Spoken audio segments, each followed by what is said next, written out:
ಗೆಲ್ಲಬೇಕು ಎನ್ನುವ ನಿರ್ಣಯವನ್ನು ಮನಸ್ಸಿನಲ್ಲಿ ತೆಗೆದುಕೊಳ್ಳಿ.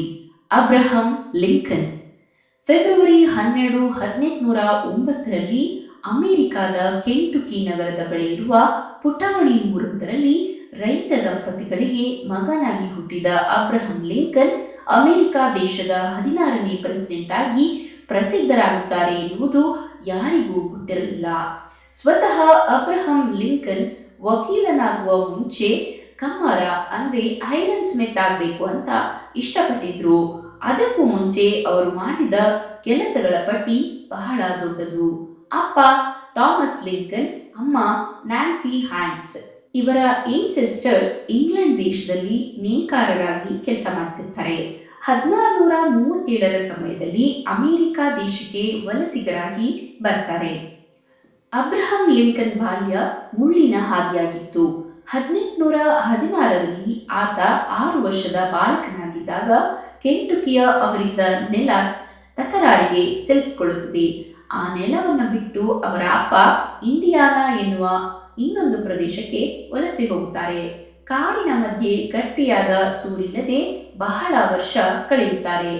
ಲಿಂಕನ್ ಮುಂದಿನ ದಿನಗಳಲ್ಲಿ ಇಂಡಿಯಾನಾ ದಿನಗಳನ್ನು, ಆಗಿನ ಬಡತನವನ್ನ ನೆನೆಸಿಕೊಂಡು ಸದಾ ಚುಚ್ಚುವ ಮುಳ್ಳಿನ ದಿನಗಳವು, ಹಸಿವು ಸದಾ ಹಸಿವಿರುತ್ತಿತ್ತು ಎನ್ನುತ್ತಾರೆ. 1819ರಲ್ಲಿ ಅಬ್ರಹಂ ಲಿಂಕನ್ ಇನ್ನು 9 ವಯಸ್ಸಿನ ಬಾಲಕ. ಆಟ ಆಡಿಕೊಂಡು ಇರಬೇಕಾದ ವಯಸ್ಸಿನಲ್ಲಿ ಅವರಪ್ಪನ ಎಲ್ಲ ಕೆಲಸಗಳಲ್ಲೂ ಕೈ ಜೋಡಿಸ್ತಿರ್ತಾರೆ. ಆ ವಯಸ್ಸಿನಲ್ಲಿ ಅಮ್ಮನ ಸಾವು ಆತನನ್ನ ಅಧೀರನನ್ನಾಗಿಸುತ್ತದೆ. ಅಮ್ಮನಿಲ್ಲದ ಅನಾಥ ದಿನಗಳು ಅವರ ಪಾಲಿನ ಕಠಿಣ ದಿನಗಳಾಗಿರುತ್ತವೆ. ಕೆಲವು ತಿಂಗಳುಗಳ ನಂತರ ಥಾಮಸ್ ಮರುಮದುವೆಯಾಗ್ತಾರೆ. ಸಾರಾ ಎನ್ನುವ ಮಹಿಳೆ ಅಬ್ರಹಂ ಲಿಂಕನ್ ಪಾಲಿಗೆ ಮಲತಾಯಿ ಆಗುವುದಿಲ್ಲ. ಆಕೆ ಅಬ್ರಹಂನನ್ನು ಕೂಡ ತನ್ನ ಮಗುವಿನಂತೆ ನೋಡ್ಕೊಳ್ತಾಳೆ. ಅಂದಿನ ಬಹುತೇಕರಂತೆ ಸಾರಾ ಅಬ್ರಹಂ ಲಿಂಕನ್ನನ್ನ ತನ್ನ ಸ್ವಂತ ಮಗುವಿನಂತೆ ನೋಡ್ಕೊಳ್ತಾಳೆ. ಹಾಗೇನೆ ಅವರಿಗೆ ಓದಲು ಕೂಡ ಪ್ರೇರೇಪಣೆ ಕೊಡ್ತಾಳೆ. ಅಬ್ರಹಂ ಸುತ್ತಲಿನ ಪರಿಸರದಲ್ಲಿ ಓದಿಗೆ ಪೂರಕವಾದ ಯಾವುದೇ ವಾತಾವರಣ ಇರುವುದಿಲ್ಲ. ಆತ ಬಾಲಕನಾಗಿದ್ದಾಗ ನಿತ್ಯ ಶಾಲೆಗೆ ಹೋಗಿ ಕಲಿತದ್ದು ಬಹಳ ಕಡಿಮೆ. ಅಮ್ಮನ ಪ್ರೋತ್ಸಾಹದಿಂದ ಪುಸ್ತಕಗಳನ್ನ ತಂದು ಆತ ಓದಲು ಶುರು ಮಾಡ್ತಾನೆ. ಪುಸ್ತಕಗಳನ್ನ ಬೇರೆಯವರಿಂದ ಇಸ್ಕೊಂಡು ಬರೋದಕ್ಕೋಸ್ಕರ ಆ ಬಾಲಕ ಅಬ್ರಹಂ ಕಿಲೋಮೀಟರ್ ಗಟ್ಟಲೆ ನಡೆದುಕೊಂಡು ಹೋಗ್ತಿದ್ರಂತೆ. ಓದು, ವಿದ್ಯಾಭ್ಯಾಸ ನನ್ನ ಬದುಕನ್ನ ಬದಲಿಸಿತು. ಅಮ್ಮ ನನ್ನ ಪಾಲಿಗೆ ಬರೀ ಅಮ್ಮನಾಗಿರಲಿಲ್ಲ, ಆಕೆ ಏಂಜಲ್ ಮದರ್ ಎಂದು ಲಿಂಕನ್ ಸ್ಮರಿಸುತ್ತಾರೆ. ಮಾರ್ಚ್ 1830ರಲ್ಲಿ ಲಿಂಕನ್ ಪರಿವಾರ ಇಲಿನಾಯ್ಸ್ ಎನ್ನುವ ಪ್ರದೇಶಕ್ಕೆ ಮತ್ತೊಂದು ವಲಸೆಯನ್ನ ಮಾಡುತ್ತದೆ. 6 ಅಡಿ 1 ಇಂಚು ಎತ್ತರದ ಅತ್ಯಂತ ಬಲಿಷ್ಠ 21ರ ಹರೆಯದ ಯುವಕನಾಗಿ ಅಬ್ರಹಂ ಲಿಂಕನ್ ಬದಲಾಗಿರುತ್ತಾರೆ. ಅಪ್ಪನಂತೆ ರೈತನಾಗುವ ಇಚ್ಛೆ ಅವರಿಗಿರಲಿಲ್ಲ. ಹೀಗಾಗಿ ರೈಲಿನ ಕಂಬಿಗಳನ್ನ ಸರಿಪಡಿಸುವ ಕೆಲಸ, ಮಿಸಿಸಿಪಿ ನದಿಯನ್ನ ದಾಟಿಸುವ ನಾವಿಕನಾಗಿ, ಸ್ಟೋರ್ ಕೀಪರ್ ಆಗಿ, ಪೋಸ್ಟ್ ಮ್ಯಾನ್ ಆಗಿ, ಸರ್ವೆ ಕೆಲಸಗಾರನಾಗಿ, ಹೀಗೆ ಅಂದಿಗೆ ಅಬ್ರಹಂ ಲಿಂಕನ್ ಮಾಡದ ಕೆಲಸವಿಲ್ಲ. 23ನೇ ವಯಸ್ಸಿನಲ್ಲಿ ಜನರಲ್ ಸ್ಟೋರ್ಸ್ ತೆರೆಯುತ್ತಾರೆ. ನಮ್ಮಲ್ಲಿ ಚಿಲ್ಲರೆ ಅಂಗಡಿ ಅಥವಾ ಪ್ರಾವಿಷನ್ ಸ್ಟೋರ್ ನೋಡಿರ್ತಿರಲ್ಲ, ಆ ಥರ. ದೇಶದ ರಾಜ್ಯದ ಆರ್ಥಿಕತೆ ಚೆನ್ನಾಗಿ ಇರುತ್ತೆ, ಆದರೆ ಲಿಂಕನ್ ವ್ಯಾಪಾರ ಮಾತ್ರ ಕುಸಿದ ಕಾಣುತ್ತೆ. ಈ ವ್ಯಾಪಾರಕ್ಕೆ ಮಾಡಿದ ಸಾಲದ ಭಾರದಲ್ಲಿ ಅವರ ಜೀವನದ ಅಮೂಲ್ಯ 2-3 ವರ್ಷಗಳು ಕಳೆದು ಹೋಗ್ತವೆ. ಸಾಲ ತೀರಿಸೋಕೆ ಆ ವರ್ಷಗಳಲ್ಲಿ ಅವರು ಪಟ್ಟ ಕಷ್ಟದ ಬಗ್ಗೆ ಒಂದು ಪುಸ್ತಕವನ್ನೇ ಬರೆಯಬಹುದು. ಕೊನೆಗೆ ಕಮ್ಮಾರ ಐರನ್ ಸ್ಮಿತ್ ಆಗಬೇಕೆನ್ನುವ ಅಭಿಲಾಷೆ ಅವರನ್ನ ಕಾಡುತ್ತದೆ. ಗಣಿತ, ಗ್ರಾಮರ್ ಕಲಿತಿದ್ದ ಲಿಂಕನ್ಗೆ ಕಾನೂನಿನ ಬಗ್ಗೆ ಒಲವಿರುತ್ತದೆ. ಹೀಗಾಗಿ ಕಾನೂನು ಕಲಿಯಬೇಕು ಎಂದು ನಿರ್ಧರಿಸುತ್ತಾರೆ. 1836ರಲ್ಲಿ ಬಾರ್ ಪರೀಕ್ಷೆ ಪಾಸ್ ಮಾಡಿ ವಕೀಲಗಿರಿ ಶುರು ಮಾಡುತ್ತಾರೆ. ತಾವಿದ್ದ ಜಾಗದಿಂದ ಇಲಿನಾಯ್ಸ್ಗೆ ಸ್ಟೇಟ್ ಕ್ಯಾಪಿಟಲ್ ಸ್ಪ್ರಿಂಗ್ ಫೀಲ್ಡ್ಗೆ ವಲಸೆ ಹೋಗುತ್ತಾರೆ. ಅವರಿಂದ ನ್ಯೂಜಿಲೆಂಡ್ಗಿಂತ ಹೆಚ್ಚಿನ ಅವಕಾಶಗಳು ಇವೆ ಎನ್ನುವ ಕಾರಣಕ್ಕೆ ಅಲ್ಲಿಗೆ ಹೋಗ್ತಾರೆ. ಕೆಲವೇ ವರ್ಷಗಳಲ್ಲಿ ಅಂದಿನ ಸರ್ಕಾರಿ ಅಧಿಕಾರಿಗಳು ಗಳಿಸುವುದಕ್ಕಿಂತ ಹೆಚ್ಚಿನ ಹಣವನ್ನ ಗಳಿಸಲು ಶುರು ಮಾಡ್ತಾರೆ.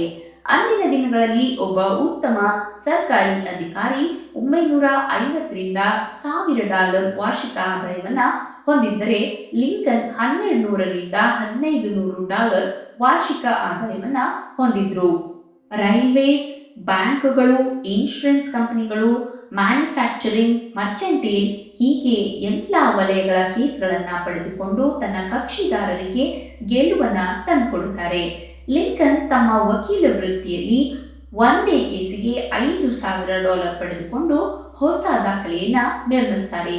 ಅವರ ವೃತ್ತಿ ಜೀವನದಲ್ಲಿ ಅದು ಅವರು ಒಮ್ಮೆಲೆ ಪಡೆದ ಹೆಚ್ಚು ಮೊತ್ತ ಎಂದು ದಾಖಲಾಗುತ್ತದೆ. ಇದರ ಜೊತೆಗೆ ವೃತ್ತಿ ಜೀವನದಲ್ಲಿ ಅವರೊಂದು ಕೊಲೆ ಕೇಸನ್ನು ಕೂಡ ನಿಭಾಯಿಸಿ ಸೈ ಎನಿಸಿಕೊಳ್ತಾರೆ. ರಾಜಕೀಯ ಜೀವನದಲ್ಲಿ ಅವರು ಮುನ್ನೆಲೆಗೆ ಬರುವ ಮುನ್ನ ಅಂದರೆ 2 ದಶಕಗಳಲ್ಲಿ ಅವರು ಇಲಿನಾಯ್ಸ್ನ ಪ್ರಮುಖ ಲಾಯರ್ ಎಂದು ಗುರುತಿಸಿಕೊಳ್ಳುವಲ್ಲಿ ಸಫಲರಾಗುತ್ತಾರೆ. ಎಳವೆಯಲ್ಲಿ ಕಷ್ಟದ ಹಸಿವಿನ ಬದುಕನ್ನು ಕಂಡಿದ್ದ ಲಿಂಕನ್ಗೆ ಕಷ್ಟ ಹೊಸದೇನೂ ಆಗಿರಲಿಲ್ಲ. ಆದರೆ ಈಗಿನ ವೃತ್ತಿ ಜೀವನದಲ್ಲಿ ಅವರು ಕಂಡದ್ದು ಉನ್ನತಿಯನ್ನಷ್ಟೇ. ಸೋಲು ಅರಗಿಸಿಕೊಳ್ಳಲಾಗದ ಆಹಾರ ಎನ್ನುವುದು ಲಿಂಕನ್ ಪಾಲ್ಗೆ ಅರಿವಾಗುತ್ತದೆ. ಸೋಲನ ಕಂಡೇ ಇರಲಿಲ್ಲ ಅಂತಲ್ಲ, ಆದರೆ ಮುಂದೆ ದೊಡ್ಡ ಸೋಲುಗಳು, ಕಂಗೆಡಿಸುವ, ನಿದ್ರೆ ಕದಿಯುವ ಸೋಲುಗಳನ್ನ ಕಾಣಬೇಕಾಗುತ್ತದೆ ಎನ್ನುವ ಲವಲೇಶ ಸೂಚನೆಯನ್ನು ಕೂಡ ಬದುಕು ನೀಡಿರಲಿಲ್ಲ. ವಿಶ್ವದ ಅತಿ ದೊಡ್ಡ ಶಕ್ತಿಶಾಲಿ ದೇಶದ ಪ್ರೆಸಿಡೆಂಟ್ ಆಗಬೇಕಿದ್ದವರ ದಾರಿ ಸುಲಭವಾಗಿರಲು ಹೇಗೆ ಸಾಧ್ಯ? 1832ರಲ್ಲಿ ಅವರು ಕೆಲಸ ಮಾಡುತ್ತಿದ್ದ ಲಾ ಫಾರ್ಮ್ನಲ್ಲಿ ಹಣಕಾಸಿನ ಬಿಕ್ಕಟ್ಟು ಉಂಟಾಗುತ್ತದೆ. ಅಂದಿನ ದಿನಗಳಲ್ಲಿ ಅಮೆರಿಕ ಗ್ರೇಟ್ ಡಿಪ್ರೆಷನ್ ಅಂದರೆ ಮಹಾ ಆರ್ಥಿಕ ಕುಸಿತವನ್ನ ಕಾಣುತ್ತದೆ. ಹೀಗಾಗಿ ಸಂಸ್ಥೆಯ ಬಹುತೇಕರು ಕೆಲಸವನ್ನ ಕಳೆದುಕೊಳ್ಳಬೇಕಾಗುತ್ತದೆ. ಸಂಸ್ಥೆಯಲ್ಲಿ ಪಾಲುದಾರರಾಗಿದ್ದ ಲಿಂಕನ್ ಕೂಡ ಅದಕ್ಕೆ ವಿದಾಯ ಹೇಳಿ ರಾಜಕೀಯ ಪ್ರವೇಶ ಮಾಡುತ್ತಾರೆ. ಲೆಜಿಸ್ಲೇಟರ್ ಸ್ಪರ್ಧೆಯಲ್ಲಿ ಅದೇ ವರ್ಷ ಸೋಲು ಕಾಣುತ್ತಾರೆ. ಮುಂದಿನ ವರ್ಷಗಳು ಅಂದ್ರೆ 1834ರಿಂದ 1840ರವರೆಗೆ ಇಲಿನಾಯ್ಸ್ ರಾಜ್ಯದ ಲೆಜಿಸ್ಲೇಟರ್ ಆಗಿ ಕೆಲಸ ಮಾಡುತ್ತಾರೆ. 1847ರಲ್ಲಿ ಅಮೆರಿಕದ ರಾಜಕೀಯಕ್ಕೆ ಪ್ರವೇಶವನ್ನ ಪಡೆಯುತ್ತಾರೆ.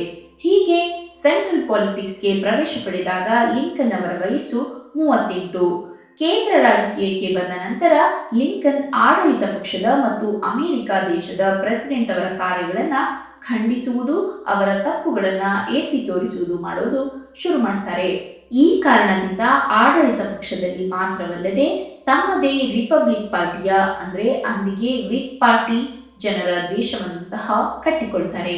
1832ರಲ್ಲಿ ಹೊಟ್ಟೆಪಾಡಿಗಾಗಿ ಕೆಲಸ ಮಾಡುತ್ತಿದ್ದ ಲಾ ಫಾರ್ಮ್ನಲ್ಲಿ ಪಾರ್ಟ್ನರ್ ಕೆಲಸವನ್ನ ಕಳೆದುಕೊಳ್ತಾರೆ. ಲೆಜಿಸ್ಲೇಟರ್ ಸ್ಪರ್ಧೆಯಲ್ಲಿ ಅದೇ ವರ್ಷ ಸೋಲು ಕಾಣ್ತಾರೆ. ಮುಂದಿನ ವರ್ಷ ಅಂದ್ರೆ 1833ರಲ್ಲಿ ತಾವು ಶುರು ಮಾಡಿದ್ದ ಉದ್ದಿಮೆಯಲ್ಲಿ ಸೋಲು ಕಾಣ್ತಾರೆ. ಸಾಲದ ಸುಳಿಯಲ್ಲಿ ಸಿಲುಕ್ತಾರೆ. 1834ರಲ್ಲಿ ಲೆಜಿಸ್ಲೇಟರ್ ಆಗಿ ಆಯ್ಕೆ ಆಗ್ತಾರೆ. 1836ರಲ್ಲಿ ಮೆಂಟಲ್ ಬ್ರೇಕ್ ಡೌನ್ಗೆ ತುತ್ತಾಗ್ತಾರೆ. ಒತ್ತಡ, ಜನರಿಗಾಗಿ ಕೆಲಸ ಮಾಡಬೇಕು ಅನ್ನೋ ಪ್ರೆಷರ್ ಅನೇಕ ಶತ್ರುಗಳನ್ನ ಸೃಷ್ಟಿಸುತ್ತದೆ. 1838ರಲ್ಲಿ ಸ್ಪೀಕರ್ ಹುದ್ದೆಗೆ ಸ್ಪರ್ಧಿಸಿ ಸೋಲು ಕಾಣ್ತಾರೆ. ಕಾಂಗ್ರೆಸ್ ನಾಮಿನೇಷನ್ 1843ರಲ್ಲಿ ವಿಫಲವಾಗುತ್ತದೆ. 1848ರಲ್ಲಿ ಮರು ಪ್ರಯತ್ನದಲ್ಲೂ ಕೂಡ ವಿಫಲರಾಗುತ್ತಾರೆ.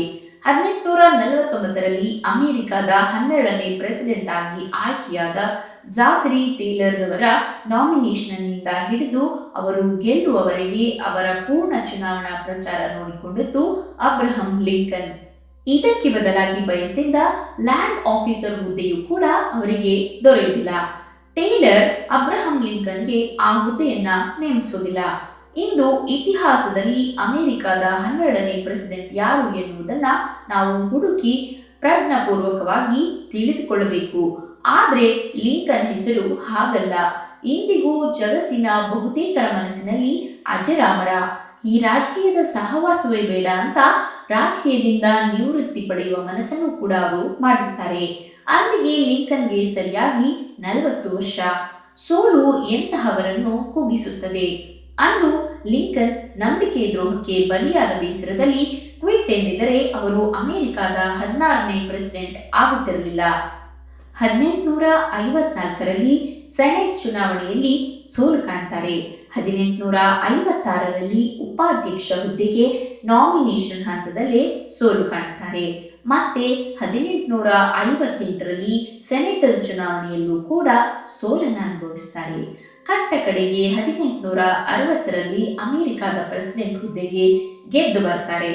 ಪ್ರೆಸಿಡೆಂಟ್ ಆದ್ರು ಅಂದ ತಕ್ಷಣಕ್ಕೆ ಗೆದ್ದರು ಅಂತಲ್ಲ, ಆಮೇಲಿನ ಕತೆ ಬೇರೆಯ ಹಂತಕ್ಕೆ ಹೋಗುತ್ತದೆ. ಮಾರ್ಚ್ 1861ರಂದು ಪ್ರೆಸಿಡೆಂಟ್ ಹುದ್ದೆಯನ್ನ ಅಲಂಕರಿಸುತ್ತಾರೆ. ಅವರು ಈ ರೀತಿ ಅಧ್ಯಕ್ಷ ಸ್ಥಾನ ಏರುವುದಕ್ಕೆ ಮುಂಚೆ Florida, Mississippi, Alabama, Georgia, Louisiana, Texas ಒಟ್ಟಾರೆ 6 ರಾಜ್ಯಗಳು ತಮ್ಮನ್ನು ತಾವೇ ಸ್ವತಂತ್ರ ದೇಶಗಳು ಎಂದು ಹೇಳಿಕೊಳ್ಳುತ್ತವೆ. ಇದಕ್ಕೆ ಪ್ರಮುಖ ಕಾರಣ ಅಬ್ರಹಂ ಲಿಂಕನ್ ಸಮಾನತೆಯನ್ನ ಪ್ರತಿಪಾದಿಸುವ ವ್ಯಕ್ತಿಯಾಗಿದ್ದುದು. ಅವರು ಜೀತ ಪದ್ಧತಿಯ ವಿರೋಧಿಯಾಗಿದ್ದರು. ದೇಶವನ್ನ ಪ್ರಗತಿಯೆಡೆಗೆ ಕರೆದುಕೊಂಡು ಹೋಗುವುದು ಮತ್ತು ಆ ಪ್ರಗತಿಯ ಹಾದಿಯಲ್ಲಿ ಎಲ್ಲರನ್ನೂ ಭಾಗಿಯಾಗಿ ಮಾಡುವುದು ಅವರ ಉದ್ದೇಶವಾಗಿತ್ತು. ಸರಳವಾಗಿ ಹೇಳಬೇಕಂದ್ರೆ ಬಿಳಿಯರ ದಬ್ಬಾಳಿಕೆ ವಿರುದ್ಧ ಅವರ ನಿಲುವಿತ್ತು. ಮಾತುಕತೆಗೆ ಲಿಂಕನ್ ಅವರನ್ನ ಕರೆಯಲಾಗುತ್ತದೆ. ಆಗ ಅವರು ಹೇಳಿದ ಮಾತುಗಳು ಜಗತ್ಪ್ರಸಿದ್ಧವಾಗಿದೆ. ನಾನು ಸಾಯಲು ಸಿದ್ಧ, ಆದರೆ ಜೀತ ಪದ್ಧತಿಯನ್ನ ಒಪ್ಪುವುದಿಲ್ಲ. ಅದರ ಬಗ್ಗೆ ಮಾತುಕತೆ ಇಲ್ಲವೇ ಎಂದು ಕಡ್ಡಿತುಂಡು ಮಾಡಿದಂತೆ ಹೇಳುತ್ತಾರೆ. ಏಪ್ರಿಲ್ 12, 1861ರಂದು ಅಮೆರಿಕದಲ್ಲಿ ಆಂತರಿಕ ಕಲಹ ಶುರುವಾಗುತ್ತದೆ. ಅದು 4 ವರ್ಷಗಳ ಕಾಲ ಮುಂದುವರಿಯುತ್ತದೆ. ನಿಮಗೆ ಗೊತ್ತೇ, ಲಿಂಕನ್ ಪ್ರೆಸಿಡೆಂಟ್ ಆಗಿದ್ದ ಅಷ್ಟು ಸಮಯ ಅಂದರೆ 4 ವರ್ಷ 1 ತಿಂಗಳು ಪೂರ್ತಿ ಅಮೆರಿಕ ಸಿವಿಲ್ ವಾರ್ನಲ್ಲಿ ಮುಳುಗಿರುತ್ತದೆ. ಈ ಅವಧಿಯಲ್ಲಿ ಈ ಹೋರಾಟದಲ್ಲಿ ಸತ್ತವರ ಸಂಖ್ಯೆ 6,20,000. ಇದು ಲೆಕ್ಕಾಚಾರಕ್ಕೆ ಸಿಕ್ಕ ಮತ್ತು ಅಂದಿನ ಸರ್ಕಾರ ಒಪ್ಪಿಕೊಂಡ ಮಾಹಿತಿ. ಲೆಕ್ಕವಿಲ್ಲದ ಸರ್ಕಾರ ಒಪ್ಪಿಲ್ಲದ ಸಾವುಗಳನ್ನ ಯಾವ ಲೆಕ್ಕಕ್ಕೆ ಸೇರಿಸೋದು? ಸರಿಸುಮಾರು 1 ಮಿಲಿಯನ್ ಜನರ ಸಾವು, 16 ಮಿಲಿಯನ್ ಜನರ ಬದುಕು ಅಸ್ತವ್ಯಸ್ತವಾಗಿದ್ದ ಸಮಯವದು. ಅದು ಏಪ್ರಿಲ್ 15, 1865ರಂದು ಲಿಂಕನ್ ಅವರ ಹತ್ಯೆಯ ಮೂಲಕ ಕೊನೆಯಾಗುತ್ತದೆ. ಆತನ ಸಾವು ಯುನೈಟೆಡ್ ಸ್ಟೇಟ್ಸ್ ಆಫ್ ಅಮೆರಿಕಾ ಒಡೆದು ಹೋಗದಂತೆ ತಡೆಯುತ್ತದೆ. ಜೀತ ಪದ್ಧತಿ ಕೊನೆಯಾಗುತ್ತದೆ. ಆತನೇ ಹೇಳಿದಂತೆ ಆತ ಸತ್ತು ಜೀತ ಪದ್ಧತಿಗೆ ಅಲ್ಲಿ ವಿರಾಮ ಹಾಕಿಸುತ್ತಾನೆ. ಇಂದಿಗೆ ಆಫ್ರೋ ಅಮೆರಿಕನ್ ಬದುಕು ಹಸನಾಗಲು ಕಾರಣ ಅಬ್ರಹಂ ಲಿಂಕನ್ ಎನ್ನುವ ಛಲವಾದಿ, ಹಠವಾದಿ, ಅಂದುಕೊಂಡದ್ದು ಮಾಡಿ ತೋರಿಸಿದ ವ್ಯಕ್ತಿಯಿಂದ ಎನ್ನುವುದು ನಿರ್ವಿವಾದ. ಲಿಂಕನ್ ಎಂದಿಗೂ ಜೀವಕ್ಕೆ ಹೆದರಿದ ವ್ಯಕ್ತಿಯಾಗಿರಲಿಲ್ಲ. ಬೆಂಗಾವಲು ಪಡೆಯನ್ನ ಬಿಟ್ಟು ಒಬ್ಬಂಟಿಯಾಗಿ ತಮಗೆ ಹೋಗಬೇಕೆನಿಸಿದ ಕಚೇರಿಯನ್ನ ಹುಡುಕಿಕೊಂಡು ಹೊರಟು ಬಿಡುತ್ತಿದ್ರು ಎನ್ನುವುದು ಅವರ ಅಂಗರಕ್ಷಕರ ಮಾತು. ಬದುಕಿದ್ದ 56 ವರ್ಷಗಳಲ್ಲಿ ಆತ ಮಾಡಿದ ಸಾಧನೆ, ಕಂಡ ಏರಿಳಿತಗಳು, ಸಣ್ಣ ಸೋಲಿಗೂ ಹೆದರುವ ಕೋಟ್ಯಾಂತರ ಜನರಿಗೆ ಇಂದಿಗೂ ಮಾದರಿ. ರೈಸ್, ಫಾಲ್, ರೈಸ್ ಲಿಂಕನ್ ಬದುಕಿನ ಅವಿಭಾಜ್ಯ ಅಂಗವಾಗಿತ್ತು. ಪ್ರತಿ ಗೆಲುವಿನ ಹಿಂದೆ ಹೊಸ ಸವಾಲು, ಸೋಲು ಅವರನ್ನ ಕಾಡುತ್ತಿತ್ತು. ಮಾನಸಿಕ ಒತ್ತಡಕ್ಕೆ ಅವರು ಸಿಲುಕಿದ್ರೂ ಕೂಡ ಅವರ ಛಲ ಎಲ್ಲವನ್ನೂ ಮರೆಸಿಬಿಟ್ಟಿತು. ನಾನು ಸತ್ತಾದರೂ ಸರಿಯೇ ಜೀತ ಪದ್ಧತಿಯನ್ನ ಕೊನೆಗಾಣಿಸುವೆ ಎಂದಿದ್ದ ಅವರು ಅದನ್ನು ಸಾಧಿಸಿ ಚರಿತ್ರೆಯಲ್ಲಿ ಶಾಶ್ವತ ಹೆಸರನ್ನ ಪಡೆದುಕೊಂಡ್ರು. ಅಬ್ಬಾ, ಅದೇನು ಪ್ರಯಾಣ! ಲಿಂಕನ್ ಅವರ ಜೀವನದ ಟೈಮ್ ಲೈನ್ ಗಮನಿಸಿ ನೋಡಿ. ಅಲ್ಲಿ ಬಹುತೇಕ ಸೋಲುಗಳಿವೆ. ಹೇಳಬೇಕೆಂದ್ರೆ ಅವರ ಸೋಲುಗಳ ಪಟ್ಟಿಯೇ ದೊಡ್ಡದು. ಅವರ ಜೀವನದಿಂದ ಕಲಿಯಬಹುದಾದ ಪಾಠಗಳೇನೆಂದ್ರೆ, ಅವರು ಸೋಲಿನಿಂದ ಹತಾಶರಾಗಿದ್ರೆ ಅಮೆರಿಕ ದೇಶದ ಪ್ರೆಸಿಡೆಂಟ್ ಆಗಲು ಸಾಧ್ಯ ಆಗ್ತಿರ್ಲಿಲ್ಲ. ಸೋತು ಕೈ ಚೆಲ್ಲಿದ್ರೆ ಇಂದಿಗೆ ಅವರನ್ನು ನಾವು ನೆನಪಿಟ್ಕೊಳ್ತಿರ್ಲಿಲ್ಲ. ಸೋಲು ಮತ್ತು ಗೆಲುವು ಒಂದೇ ನಾಣ್ಯದ 2 ಮುಖಗಳು. ಗೆಲುವಿನ ಹಿಂದೆ ಸೋಲು ಸದಾ ಹೊಂಚು ಹಾಕಿ ಕಾಯುತ್ತಿರುತ್ತಂತೆ. ಗೆಲುವು ಕೂಡ ಸೋಲಿನ ಹಿಂದೆ ಇದ್ದೇ ಇರುತ್ತದೆ. ಈ ಸತ್ಯವನ್ನ ನಾವು ತಿಳ್ಕೊಳ್ಬೇಕು. ನಾವು ನಂಬಿದ ಸಿದ್ಧಾಂತಕ್ಕೆ ಬದ್ಧರಾಗಬೇಕು. ಸಾವು ಬರುತ್ತದೆ ಎಂದರೂ ಕೂಡ ಸಿದ್ಧಾಂತವನ್ನು ಬಿಟ್ಟುಕೊಡದ ಅಚಲ ನಿಷ್ಠೆ, ನಂಬಿಕೆ ಬೇಕು. ಬ್ರೇಕ್ ಡೌನ್, ಹತಾಶೆ, ನೋವು, ಬೇಜಾರು ಯಾರನ್ನೂ ಬಿಟ್ಟಿಲ್ಲ, ಬಿಡುವುದೂ ಇಲ್ಲ. ಸಾಧನೆಯ ಹಾದಿಯಲ್ಲಿ ಇದೆಲ್ಲವನ್ನು ಎದುರಿಸದೆ ಗುರಿ ಮುಟ್ಟಲು ಸಾಧ್ಯವಿಲ್ಲ. ಸಮಯ ಬದಲಾಗುತ್ತದೆ. ಆ ವೇಳೆಗೆ ನಾವು ಕಾಯಬೇಕು, ಸಿದ್ಧತೆ ನಡೆಸ್ತಿರಬೇಕು. ಸಿದ್ಧತೆ ಸರಿಯಾಗಿದ್ರೆ ಸಮಯವು ನಮಗೆ ಸಾಥ್ ನೀಡುತ್ತದೆ. ಬದುಕಿನಲ್ಲಿ ಯಾರನ್ನು ಕೀಳಾಗಿ ಕಾಣಬಾರದು. ಸಮಾನತೆಯೊಂದೇ ಅಭಿವೃದ್ಧಿಯನ್ನ ಸುಸ್ಥಿರವನ್ನಾಗಿಸುತ್ತದೆ. ಇಲ್ಲವಾದಲ್ಲಿ ಸಂಘರ್ಷ ಕಟ್ಟಿಟ್ಟ ಬುದ್ಧಿ. ನೋಡಿದ್ರಲ್ಲ ಸ್ನೇಹಿತರೆ, ಇದಾಗಿತ್ತು ರಂಗಸ್ವಾಮಿ ಮೂಕನಹಳ್ಳಿಯವರು ಬರೆದಿರುವ ನಾನಿಂದು ಸೋಲುವುದಿಲ್ಲ, ಸೋತರದು ನಾನಲ್ಲ ಎನ್ನುವ ಪುಸ್ತಕದ ಸೀರೀಸ್ನ 2ನೇ ಮಹಾನ್ ವ್ಯಕ್ತಿಯ ಕತೆ. ಇದರಿಂದ ನೀವು ಜೀವನದಲ್ಲಿ ಏನನ್ನಾದರೂ ಅಳವಡಿಸಿಕೊಂಡು ನಿಮ್ಮ ಜೀವನವನ್ನು ಸಹ ಯಶಸ್ಸಿನೆಡೆಗೆ ಕೊಂಡೊಯ್ಯಿರಿ. ಈ ವಿಡಿಯೋ ನಿಮಗೆ ಇಷ್ಟ ಆದಲ್ಲಿ ಇದಕ್ಕೊಂದು ಲೈಕ್ ಮಾಡಿ, ಹಾಗೆ ನಮ್ಮ ಐಸಿರಿ ಚಾನಲ್ ಅನ್ನು ಸಬ್ಸ್ಕ್ರೈಬ್ ಮಾಡುವುದನ್ನು ಮರಿಬೇಡಿ. Thank you.